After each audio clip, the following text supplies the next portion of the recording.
Arrest नहीं हुए हैं, सरेंडर किया है उन्होंने।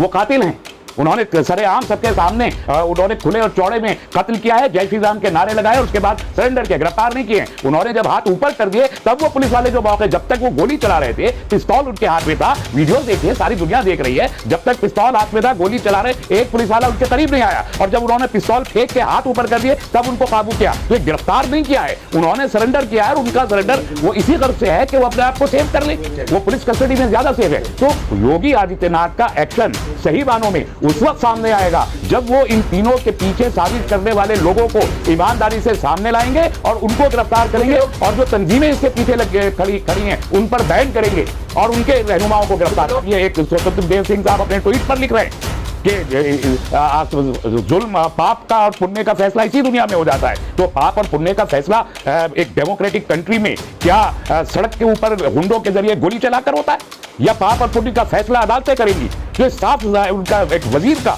ये बयान साफ जाहिर कर रहा है कि उन्हें अपने ही दस्तूर में, अपने कॉन्स्टिट्यूशन में, अपनी अदालतों पर, अपने नज्म पे, अपने सिस्टम पे यकीन नहीं है, बल्कि वो गुंडागर्दी में यकीन रखते हैं। इसलिए कबर थपथपाई जा रही है, गुंडों की, कातिलों की कबर थपथपा रहा है उत्तर प्रदेश का एक वजीर। अगर योगी आदित्यनाथ ये चाहते हैं कि अमन अमान कायम रहे और अगर वो ईमानदार है तो इन वजीरों को बाहर निकाले। एक दूसरा वजीर ये कह रहा है, एक घंटे के अंदर अंदर दूसरा वजीर कह रहा है आसमानी फैसला था। तो ये आसमानी फैसला था तो ये कातिल क्या आसमान से उतरे हुए फरिश्ते थे? ये अचानक होने वाला वाकया नहीं है। जिस तरीके से मीडिया इसे प्रेजेंट करने की कोशिश कर रहा है कि शायद ये कोई जाती दुश्मनी का मामला हो, हरगिज नहीं है। जिस तरीके से इन मुजरिमीन ने, अब मैं इन्हें मुलजिम नहीं कहूँगा चूँकि सरेआम इन्होंने कैमरों के सामने दिन दहाड़े ही कहूँगा 10:30 बजे जिस तरीके से तमाम मीडिया वहाँ मौजूद था, सबकी आंखों के सामने सारी दुनिया को गोली मार के ये मैसेज दिया है कि उत्तर प्रदेश में अमन अमान और नज्म व नस्क का आलम ये हो गया है कि पुलिस के घेरे में, बहुत बड़े पुलिस के बंदोबस्त के बीच में घुसकर पॉइंट ब्लैंक गोली मार सकता है कोई, किसी को भी। अगर अतीक को मार सकता है जो पुलिस के घेरे में है, तो फिर कौन महफूज है? कोई एक आम आदमी भी महफूज नहीं है। जहां पुलिस के घेरे में गोली मारी जा सकती है, तो जहां पुलिस मौजूद नहीं है वहां क्या असर होगा? तो ये एक मैसेज देने की कोशिश की है जिन लोगों ने हरकत की है, उन्होंने फौरी तौर पर सरेंडर भी किया है। इसका सीधा मतलब यह है कि इनकी पुष्ट पर कुछ लोग हैं, प्री प्लान्ड और मंसूबा बंद एक साजिश का ये एक हिस्सा था। ये हर चीज़ से साफ जाहिर है कि, और फिर जिस तरीके से उन्होंने वहाँ जय श्री राम के नारे लगाए, तो साफ पता चल रहा है कि कोई राइट विंग की वो ऑर्गेनाइजेशन जो आरएसएस की हलीफ ऑर्गेनाइजेशंस हैं, रेडिकलाइज्ड ऑर्गेनाइजेशन है, मिलिटेंट ऑर्गेनाइजेशंस हैं, उन्होंने सुपारी देके ये कत्ल करवाया है। ये बात बिल्कुल साफ वाज़ेह है, किसी लीपापोती की जरूरत नहीं है। अगर उत्तर प्रदेश की सरकार अभी भी थोड़ा बहुत भी कानून में विश्वास रखती है और जंगल राज में विश्वास नहीं रखती, और अगर वो माइट को रूल ऑफ लॉ नहीं बनाना चाहती, तो इसकी जिम्मेदारी है कि वो उन तंजीमों को पकड़ें कि जिन्होंने सुपारी देके इन कातिलों को भेजा था, और उन पर पाबंदी आयद कराएं। उनके जो हेड हैं और उनके जो जिम्मेदारान हैं उनको भी जेल में डालें, और जो पुलिस के लोग इसमें इन्वॉल्व हुए हैं, जिन्होंने मौका दिया है बाकायदा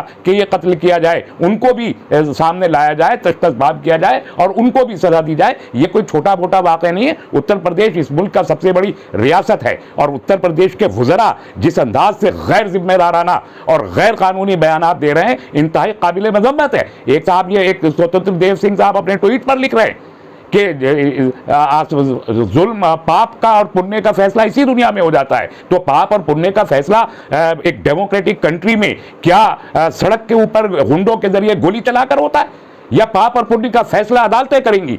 जो साफ उनका एक वजीर का ये बयान साफ जाहिर कर रहा है कि उन्हें अपने ही दस्तूर में, अपने कॉन्स्टिट्यूशन में, अपनी अदालतों पर, अपने नज्म पे, अपने सिस्टम पे यकीन नहीं है, बल्कि वो गुंडागर्दी में यकीन रखते हैं। इसलिए कबर थपथपाई जा रही है, गुंडों की, कातिलों की कबर थपथपा रहा है उत्तर प्रदेश का एक वजीर। अगर योगी आदित्यनाथ ये चाहते हैं कि अमन अमान कायम रहे और अगर वो ईमानदार है तो इन वजीरों को बाहर निकाले। एक दूसरा वजीर ये कह रहा है, एक घंटे के अंदर अंदर दूसरा वजीर कह रहा है आसमानी फैसला था। तो ये आसमानी फैसला था तो ये कातिल क्या आसमान से उतरे हुए फरिश्ते थे? क्या ये कहने की कोशिश की जा रही है? और उसके नतीजे में हम देख रहे हैं कि कानपुर के अंदर युवा मोर्चा के लोग, भारतीय जनता पार्टी के युवा मोर्चा के लोग जश्न मना रहे हैं। इसका सीधा मतलब है एक्स्ट्रा जुडिशियस किलिंग, कानून के दायरे के बाहर होने वाला कत्ल जिसे एनकाउंटर कहा जाता है, और कानून के दायरे के बाहर की जाने वाली हुक्मरानी, एक्स्ट्रा जुडिशियस गवर्नेंस, जिसे बुलडोजर के जरिए जाहिर किया जा रहा है, अगर ये बढ़ेगा तो फिर इस किस्म के वाकयात होते रहेंगे। अमन अमान कायम करने के लिए खौफ के जरिए अमन व अमान कायम नहीं किया जा सकता। जो लोग ये समझते हैं कि खौफ बपा करके अमन व अमान कायम किया जा सकता है, वो गलत है। अमन व अमान इंसाफ के जरिए कायम किया जाता है, और अगर इंसाफ को आप मौका ही नहीं देंगे, उससे पहले ही सड़क पर आप शूट आउट कर देंगे, इसका मतलब यह है कि आप खौफजदा करके अमन व अमान कायम करना चाहते हैं, किसी एक का खौफ गालिब करना चाहते हैं और किसी एक के को खौफजदा करके दबा के रखना चाहते हैं। यह हुक्मरानी का तरीका नहीं है। पॉलिटिशियंस ऐसे हुक्मरानी नहीं करते, यह गुंडागर्दी है, इसे हुक्मरानी नहीं कह सकते। लोग जो है जश्न मना रहे हैं, लोग खुशियां मना रहे हैं, तरह तरह के जो है मजाक उड़ा रहे हैं। लोग ये कह रहे हैं कि अतीक अहमद को जो है 72 हुर्रों के पास भेज दिया गया है। ऐसे लोगों को क्या कहेंगे आप? ऐसे लोगों को गिरफ्तार करना चाहिए। देखिए, अतीक अहमद एक माफिया था, एक गुंडा था। हमने कभी भी हिमायत नहीं की। मैं तमाम मीडिया चैनल्स पे खड़े होकर मैंने कहा कि हम बहैसियत कम्युनिटी भी हम किसी गुंडे के साथ अपने आप को अटैच नहीं कर सकते, हम एलाई नहीं कर सकते कि कोई गुंडा, कोई माफिया, चाहे जितना बड़ा माफिया हो, कि उसको वो अगर मुसलमान हो जाए तो मैं उसकी हिमायत करने लगूंगा या कम्युनिटी उसकी हिमायत करने। कोई अगर गुंडा हिंदू है तो क्या हिंदू कम्युनिटी गुंडे की हिमायत करेगी? नहीं, ऐसा नहीं हो सकता। हिमायत नहीं कर रहे तो फिर ये दुख, ये दर्द क्यों है? मुझे कोई ये दर्द इसका नहीं है। मुझे अतीक के लिए दर्द नहीं है, मुझे माफिया के लिए दर्द नहीं है। मुझे दर्द है कि कानून और व्यवस्था को तोड़ा गया है, कानून और व्यवस्था पर डाका डाला गया है। मुझे दर्द इस बात का है कि पुलिस जो हिफाजत करने वाली एक फोर्स है, जिसके संरक्षण में, जिसके तहफ़्फ़ुज़ में एक शख्स मौजूद था, भले ही वो जितना बड़ा क्रिमिनल है, डाकू है, माफिया है, सबके सब ये लोग पुलिस की हिफाजत में बहरहाल होते हैं, उसको दिन दहाड़े कानून की आंखों में धूल झोंक के, पुलिस को बेवकूफ बना के या साजिश में उसको शरीक करके, हुकूमत का ताबून हासिल करके कत्लेआम किया जाता है। हमें उसका अफसोस है। हमें अफसोस है कि अमन व अमान के जो पैमाने हैं वो कॉन्स्टिट्यूशन के बाहर जाकर गुंडों के हाथों में दिए जा रहे हैं। अगर गुंडे इंसाफ कायम करने लगेंगे तो इंसाफ कायम नहीं हो सकता, बर्बरियत बढ़ेगी। जश्न मनाने वाले का हो सकता है कि धर्म भी इजाजत देता हो इस तरीके की। नहीं, किसी का कोई धर्म इसकी इजाजत नहीं देता। ये बात बिल्कुल गलत है। किसी का धर्म इस किस्म की इजाजत है, सियासतदानों को इजाजत होती है। ये पॉलिटिकल गुंडे हैं, ये सियासी गुंडे हैं जो इस किस्म का जश्न मनाते हैं। वो हिंदू, मुसलमान, सिख, ईसाई कोई भी हो सकते हैं, किसी भी धर्म के हो सकते हैं। वो बहरहाल भारतीय जनता पार्टी युवा मोर्चा के लोग हैं, तो आप उसको धर्म से नहीं जोड़ सकते, आप उसे राजनीतिक दल से जोड़िए। और आज ये इम्तिहान खड़ा हुआ है राजनीतिक दलों के ऊपर। वो लोग जो खुद को बीजेपी का मुखालिफ कहते हैं, वो लोग जो खुद को सस्तायत का और रिलीजियस पोलराइजेशन का मुखालिफ कहते हैं, वो लोग जो खुद को सेकुलर कहते हैं, आज उनके लिए इम्तिहान है कि कल से क्या वो सिर्फ ट्वीट खेलेंगे या सड़क पे खड़े होकर डेमोक्रेटिक तरीके से इस किस्म के कत्लेआम जो बार बार उत्तर प्रदेश में दोहराए जा रहे हैं, वो बार बार जो बुलडोजर्स के जरिए चाहे मुजरिमों की ही प्रॉपर्टी को ध्वस्त किया जा रहा हो, गैर कानूनी तरीके से जो कुछ भी कर रहा है, उसका एहतजाज सियासी तौर पर सियासी जमातें करेंगी या नहीं करेंगी, उनका इम्तिहान का जमाना शुरू होता है। जी, एक सवाल यह है सर कि जिस तरीके से जो है एक दिन पहले जो है असद की हत्या होती है, असद का एनकाउंटर होता है, उसके बाद जो है अतीक और उनके भाई की हत्या हो जाती है। आपको क्या लगता है कि मुसलमानों को जो है डराया जा रहा है?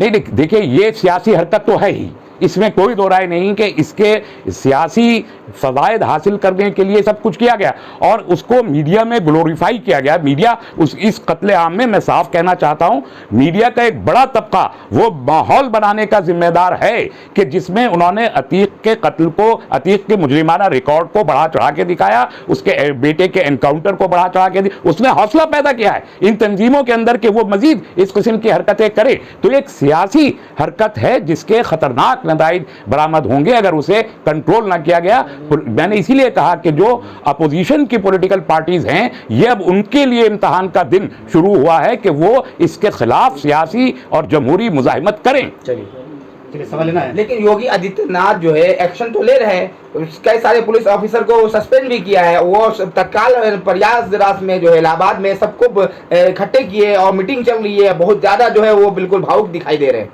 नहीं, वो तो अभी तक दिखाई नहीं दिए हैं कैमरे पे, लेकिन उनका ये अमल सामने आया है कि 17 पुलिस वालों को उन्होंने सस्पेंड किया। डोंट नो कि ये आपने बिग फिशेस को छोड़ के छोटी फिशेस को आपने उसमें 17 लोगों को कर दिया। ठीक है, फ्लैग मार्च के और पुलिस के लोगों को आपने सतर्क कर दिया है कि कोई गड़बड़ ना, इसको अप्रिशिएट करते हैं। हुए सर, नहीं, वो अरेस्ट नहीं हुए हैं, सरेंडर किया है उन्होंने।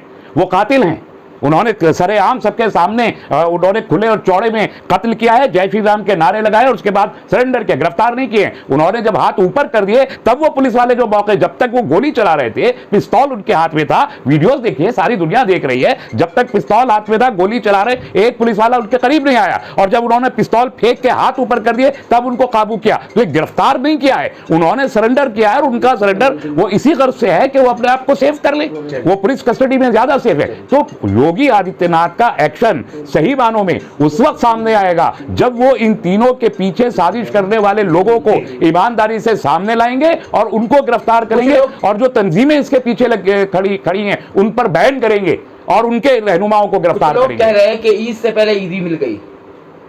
किसको मिली है ईदी? किसको मिली है ईदी? ईदी पुलिस वालों को मिली है, जो 17 पुलिस वाले सस्पेंड हुए हैं।